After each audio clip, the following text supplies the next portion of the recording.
Natalie Brooks had perfected the art of disappearing in plain sight. Every morning at 7:45, she walked through the glass doors of Sterling Industries, her employee badge catching the light for just a moment before she tucked it beneath her collar. The security guard nodded without really seeing her. The receptionist smiled without remembering her name. By the time she reached her desk on the 9th floor, she had become part of the architecture. Reliable and unnoticed. Her workspace sat in the middle of the financial analysis department, surrounded by beige dividers that seemed designed to erase personality. A small cactus plant perched on the corner of her desk, the only splash of life in a sea of manila folders and computer screens. Natalie liked numbers because they made sense. Revenue projections didn't play favorites. Balance sheets didn't gossip. In a world that often felt confusing, spreadsheets offered clarity. She had worked at Sterling Industries for 7 years, longer than most of the younger analysts who came and went like seasons. She knew every quirk of the accounting software, every loophole in the expense reporting system. When quarterly reports needed last-minute corrections at midnight, Natalie was the one who stayed. When auditors arrived with suspicious eyes, her documentation always held up. She was good at her job, excellent even, but excellence without visibility was just another form of silence. Owen Sterling rarely walked through the 9th floor. His world existed 30 stories higher, in an office with floor-to-ceiling windows that overlooked the city like a kingdom. Natalie had seen him maybe a dozen times in 7 years, always from a distance. He moved through the building like weather, powerful and remote, leaving a trail of hushed conversations in his wake. His suits were perfectly tailored. His expression was carefully neutral. People said he built the company from nothing after his wife died, pouring his grief into steel and glass until he had an empire. Natalie never expected him to notice her. She never expected anyone to notice her. That was the unspoken agreement of her existence. Stay small, stay efficient, stay safe. Then came the photograph. Rachel, her younger sister, had dragged her to the coast for a long weekend. "The ocean air will do you good," Rachel insisted, packing Natalie's bag before she could protest. "You spend too much time with calculators and not enough time with actual sunlight." The beach house was small and weathered, perched on a cliff where the Pacific threw itself against the rocks below. Natalie spent the first day resisting, bringing her laptop, checking emails, maintaining the careful boundaries of her controlled life. But on the second morning, something shifted. The sunrise painted the water in shades of amber and rose.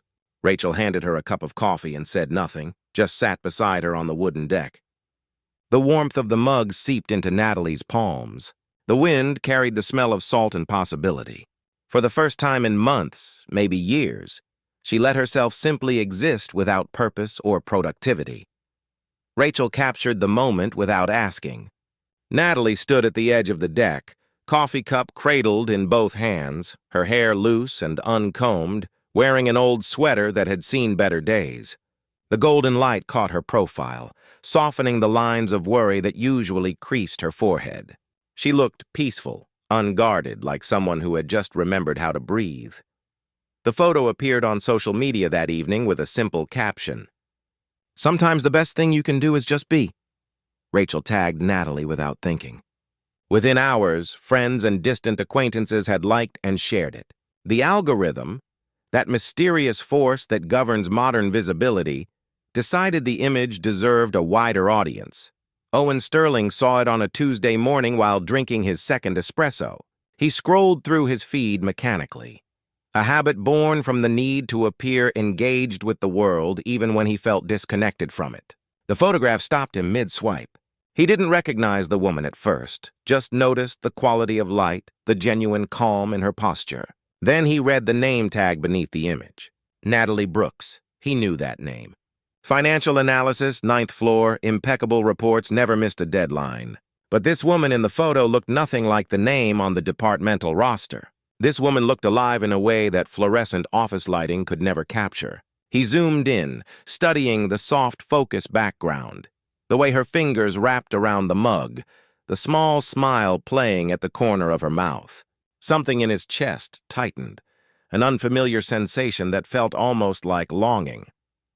Owen set down his phone and stared out his window at the city below.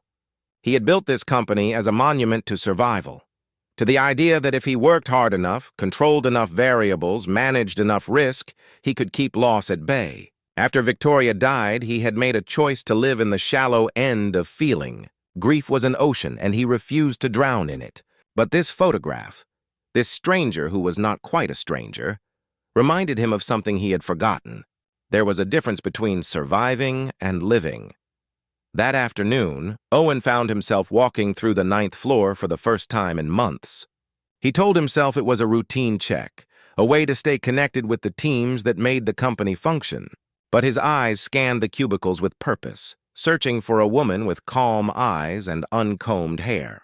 He found her bent over a spreadsheet, her brow furrowed in concentration, completely unaware of his presence. She wore a simple gray blouse and her hair was pulled back into a practical ponytail. She looked nothing like the woman in the photograph, yet everything about her posture suggested the same quiet strength. Owen walked past without stopping, but something inside him had already shifted. For the first time in 5 years, he felt curious about another person. And curiosity, he was beginning to remember, was just another word for the beginning of something that could not be controlled. Natalie felt the shift before she understood it. Small things at first. Owen Sterling began appearing in places he had never been before. The 9th floor break room at 3 in the afternoon.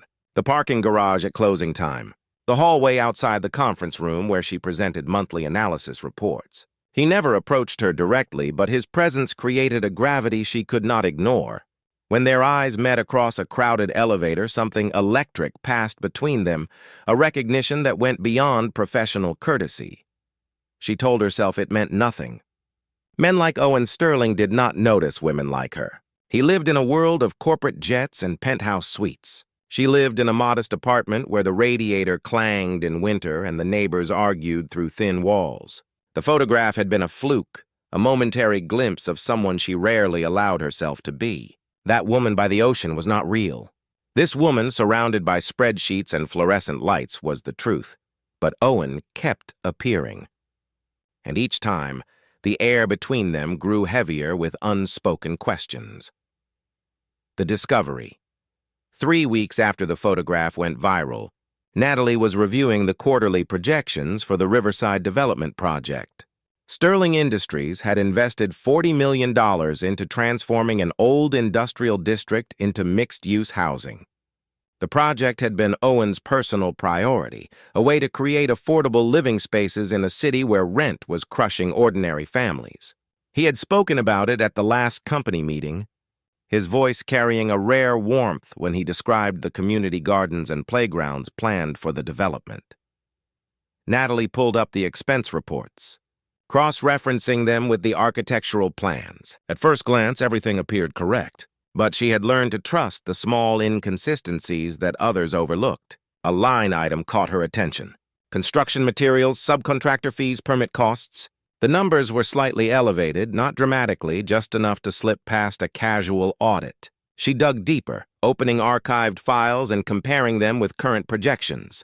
Her stomach dropped. Someone had been systematically inflating costs and redirecting funds into a separate account. The discrepancy totaled nearly $3 million. The theft was sophisticated, spread across multiple vendors and payment cycles to avoid detection. But it was there, undeniable once you knew where to look. Natalie sat back in her chair, her hands trembling slightly. She could ignore this. She could close the files and pretend she had seen nothing. $3 million was a rounding error in a company worth billions. No one would blame her for staying quiet. But those funds were meant for families who needed affordable housing. Those funds represented promises made to a community that had been neglected for decades. She opened a new document and began typing her report. Every word felt like stepping onto thin ice, but she could not stop herself. By midnight, she had documented everything, complete with spreadsheets, transaction records, and a timeline of the fraud. She attached it to an email addressed to Jennifer Mills in Human Resources and Thomas Grant, Owen's business partner. Her finger hovered over the send button for a full minute before she pressed it. The response came faster than expected. By Thursday morning, Natalie understood the cost of speaking truth. Jennifer Mills called her into a private meeting, her smile tight and professional. "We appreciate your diligence," Jennifer said, "but this matter requires discretion. We cannot have rumors spreading before we complete a full investigation. You understand?" Natalie nodded, but she noticed how Jennifer avoided using words like fraud or theft, as if softer language could make the crime disappear. The whispers started that afternoon. Colleagues who used to chat with her during lunch breaks suddenly had urgent meetings to attend. The senior analysts stopped including her in email chains. Someone had leaked that she was the source of the investigation. And in the strange politics of corporate life, she had become the problem rather than the person who identified it. David Chin, a project manager she had worked with for years, cornered her by the copy machine. "You are making waves, Natalie. Big waves. People are nervous. Jobs could be at stake." She met his eyes steadily. "People should be nervous if they are stealing money meant for families." He shook his head and walked away, leaving her alone with the humming machines. Owen heard about the situation during a board meeting. Thomas Grant mentioned it casually, almost as an aside.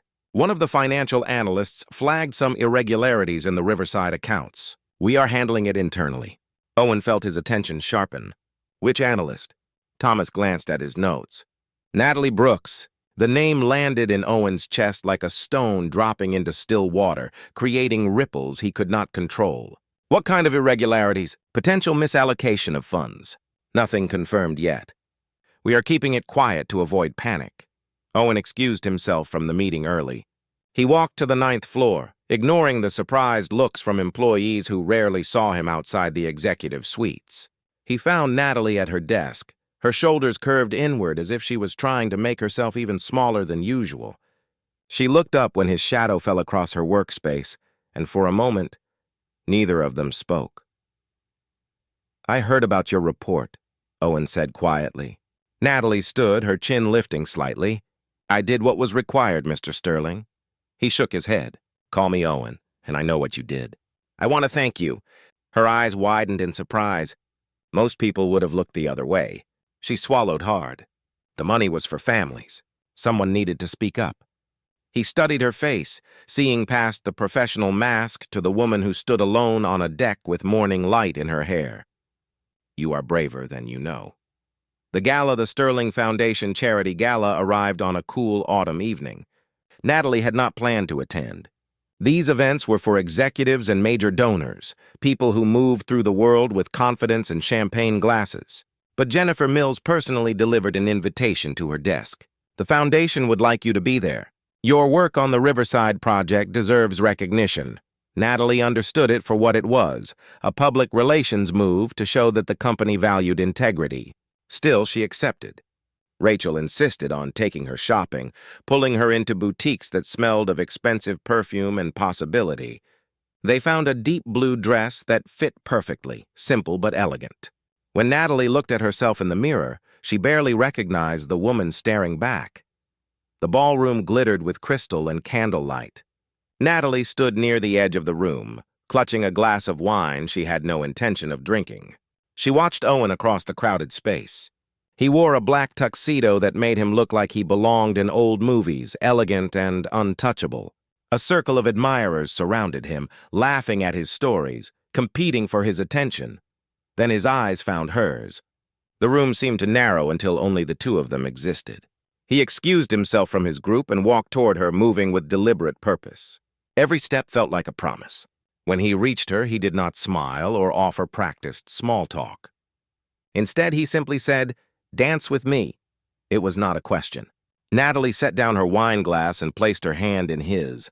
The orchestra was playing something slow and timeless.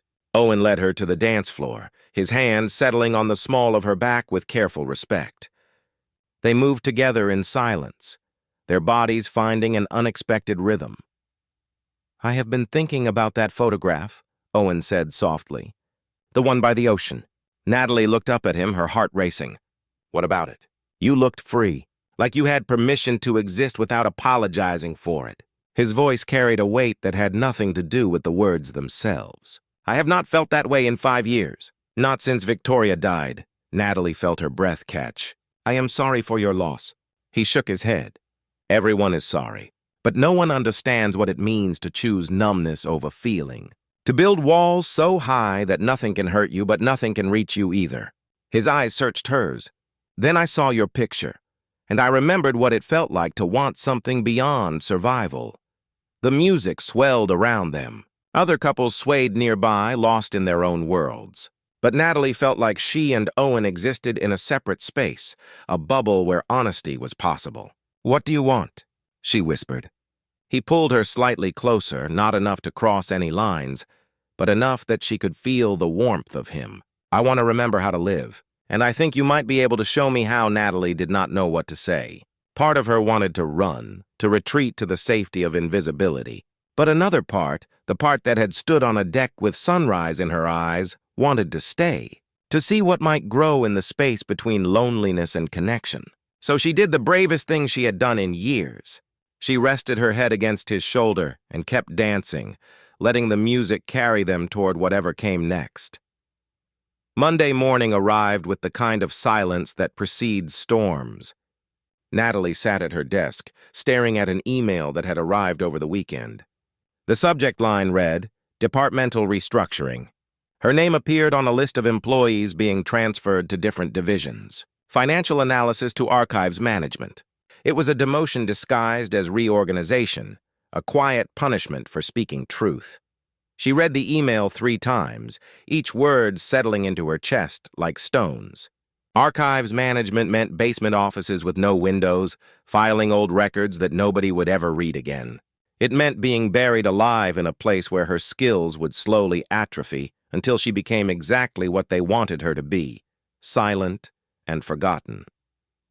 Rachel called during lunch. Her sister's voice was bright with plans for Thanksgiving, but Natalie could barely focus on the words. She stood by the window overlooking the parking lot, watching cars come and go, each one carrying people who had learned to accept that fairness was a luxury reserved for those who never challenged the system.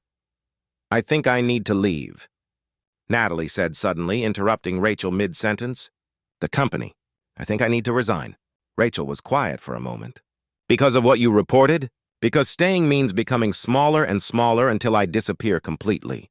Natalie pressed her forehead against the cool glass. "I thought doing the right thing would matter.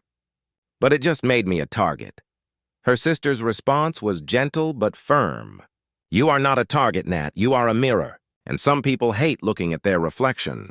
The words stayed with Natalie long after the call ended. She returned to her desk and opened a blank document. Resignation letter. The cursor blinked expectantly, waiting for her to choose invisibility one final time. The reckoning Owen Sterling learned about the restructuring email during an afternoon conference call. He was only half listening, reviewing quarterly reports while the CFO droned about efficiency measures. Then he heard Natalie's name. "Brooks is being moved to archives management effective next month. The transition should be seamless." Owen's head snapped up. "Stop. Explain that decision." The CFO shifted uncomfortably. "It is part of the departmental reorganization. We felt her skills would be better utilized in records management." Owen's voice dropped to a dangerous quiet. "Her skills uncovered a $3 million fraud. How exactly does that qualify her for a basement office?" The silence on the call was absolute. Owen disconnected without waiting for an answer. He found Thomas Grant in the executive lounge, reviewing contracts with a glass of scotch. They had been friends for 20 years, built this company together from nothing. But friendship had limits, and Owen had just found his. "Did you approve Natalie Brooks's transfer?" Thomas looked up, his expression carefully neutral. "The board thought it was best. She created instability. We need team players, not whistleblowers." Owen felt something inside him snap, a restraint he had maintained for years suddenly giving way. "She saved this company from a scandal that would have destroyed our reputation, and you are punishing her for it." Thomas set down his glass. "You are too close to this, Owen. I have seen the way you look at her. This is not about integrity. This is about a woman who has gotten under your skin." "Maybe she has," Owen said quietly. "But that does not make her wrong, and it does not make what you are doing right." He walked to the door, then paused. "Reverse the transfer. Today, or I will make this a board issue, and you know I have the votes." Thomas stared at him for a long moment before nodding slowly. "Consider it done." But Owen was not finished. He took the elevator to the 9th floor, moving through the cubicles until he found Natalie packing a small cardboard box. She looked up when his shadow fell across her desk, her eyes red but her chin defiant. "I heard about the transfer," he said. "It has been reversed. You are staying exactly where you are." Natalie shook her head. "I cannot stay here, Owen. Not anymore. Every day I come to work, I feel myself shrinking. I feel like I am apologizing for existing." He moved closer, his voice urgent. "Then stop apologizing. Stop making yourself small for people who should be grateful you exist." She laughed, but it was a broken sound. "Easy for you to say. You are Owen Sterling. People see you whether you want them to or not." The truth in sunlight. He pulled up a chair and sat across from her, elbows on his knees, his expensive suit creasing without care. "Can I tell you something I have never told anyone?" Natalie hesitated, then nodded. "After Victoria died, I built this company as a wall between me and the world. Every acquisition, every successful quarter, every expansion was just another brick. I told myself I was honoring her memory, but really I was just hiding from the fact that I was terrified of feeling anything again." His voice cracked slightly. "When she got sick, I could not save her. I had all this money, all this power, and none of it mattered. She died anyway. So I decided if I could not control death, I would control everything else. I would make myself untouchable." He looked directly at Natalie. "Then I saw your photograph, and for the first time in 5 years, I wanted something beyond control. I wanted to feel alive again." Natalie felt tears slide down her cheeks. She had not expected this raw honesty from a man who seemed made of marble. "Oh, and I am not responsible for making you feel alive. That is too much weight for anyone to carry." He nodded quickly. "I know. I am not asking you to fix me. I am just saying that seeing you, really seeing you, reminded me that there is a difference between surviving and living. And I have been surviving for too long." She wiped her eyes. "So have I." "We both have," he agreed. "But maybe we do not have to anymore." He reached across the small space and took her hand. His palm was warm, solid, real. "I cannot promise this will be easy. The company will gossip. Some people will say I am taking advantage. Others will say you are using me for advancement. But I do not care about any of that. I care about the fact that when I am near you, I remember what hope feels like." Natalie looked at their joined hands, at the way his fingers curled around hers with such careful tenderness. "What are you asking me?" "To take a chance," he said simply. "To stop hiding. To stand in the sunlight and let people see you, even when it is terrifying." He paused. "And to let me stand there with you." New beginnings. She thought about all the years she had spent making herself invisible, all the times she had swallowed her words, dimmed her light, accepted less than she deserved. She thought about the woman in the photograph, standing on a deck with sunrise in her eyes, unafraid and fully present. That woman deserved better. That woman deserved a life built on truth instead of fear. "Yes," Natalie whispered. Owen's face transformed. The careful mask he wore crumbled, revealing something vulnerable and beautiful underneath. He stood, pulling her up with him, and wrapped his arms around her in an embrace that felt like coming home. The office continued humming around them. Phones rang. Keyboards clicked. The world moved forward in its relentless way.